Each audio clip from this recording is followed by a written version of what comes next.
साद रसूल साहब, आपसे ये जानेंगे कि क्या इलेक्शन कमीशन और वफाकी हुकूमत ने इलेक्शन ना कराकर तौहीन अदालत की है? देखिए, इसके अंदर तो अब तकरीबन कोई दो राय नहीं कि तौहीन अदालत की है। उसकी वजह यह है, और मैं तौहीन अदालत के कानून के जनरली ख़िलाफ़ हूँ। मेरा ख्याल है कि तौहीन अदालत का कानून इस तरह नहीं होना चाहिए जिस तरह पाकिस्तान में है। लेकिन तौहीन अदालत के तीन मुख्तलिफ, पाकिस्तान के आइन के नीचे आर्टिकल 204 के नीचे भी, और फिर तौहीन अदालत का जो अपना कानून है 2003 का, कंटेम्प्ट ऑफ कोर्ट ऑर्डिनेंस 2003, दोनों के नीचे तीन किस्म की कंटेम्प्ट हो सकती हैं किसी भी चीज़ अदालत के अंदर। एक वो जो जुडिशल कंटेम्प्ट है, यानी कि आप जज साहब को किसी वजह से स्कैंडलाइज कर दें, वो जुडिशल कंटेम्प्ट है।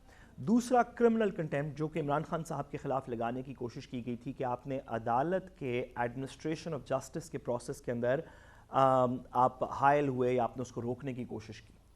जो तीसरी कंटेम्प्ट, इन पहली दो किस्म की कंटेम्प्ट के ऊपर तो बहस हो सकती है कि किसी ने किया नहीं किया, स्कैंडलाइज हुआ था जज, प्रोसेस जो इंटरफेरेंस है अदालत के प्रोसेस में, एडमिनिस्ट्रेशन ऑफ जस्टिस में, वो हुई थी नहीं हुई थी। लेकिन जो तीसरी किस्म की कंटेम्प्ट है वो सिविल कंटेम्प्ट है, यानी कि अदालत एक हुक्म पास करे, आपको उस हुक्म का पता और आप वो ना माने।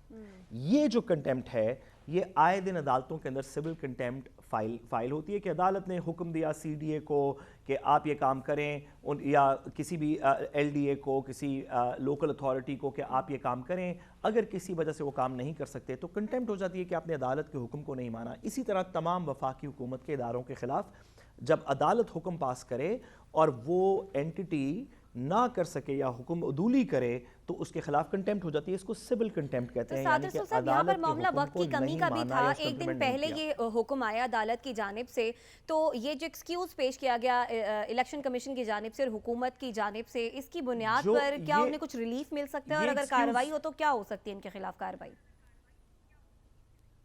ये एक्सक्यूज इस वक्त, वैसे तो शायद एक्सक्यूज होता, लेकिन इस वक्त एक्सक्यूज बनना मुश्किल है इस वजह से कि अदालत को पता था कि मैं सिर्फ एक दिन पहले ऑर्डर दे रही हूँ। अदालत के सामने एक एप्लीकेशन फाइल की गई कि जी इस इलेक्शन को रोका जाए। अदालत को पता था, सर्कमस्टांसेस अदालत के सामने बताए गए कि ये वजूहात हैं जिस वजह से हम नहीं कर सकते। इसके बावजूद अदालत ने कहा कि नहीं, मैंने आपकी वजूहात सुन ली, आप इलेक्शन वक्त पे करवाएंगे। जब अदालत ने ये हुक्म दे दिया तो उसके बाद आप ये नहीं कह सकते कि मेरे पास वक्त कम था, क्योंकि अदालत ने आपके वक्त कम की दलील सुन ली और उसके बाद ये फैसला किया कि नहीं, आप इसी वक्त पे करवाएंगे।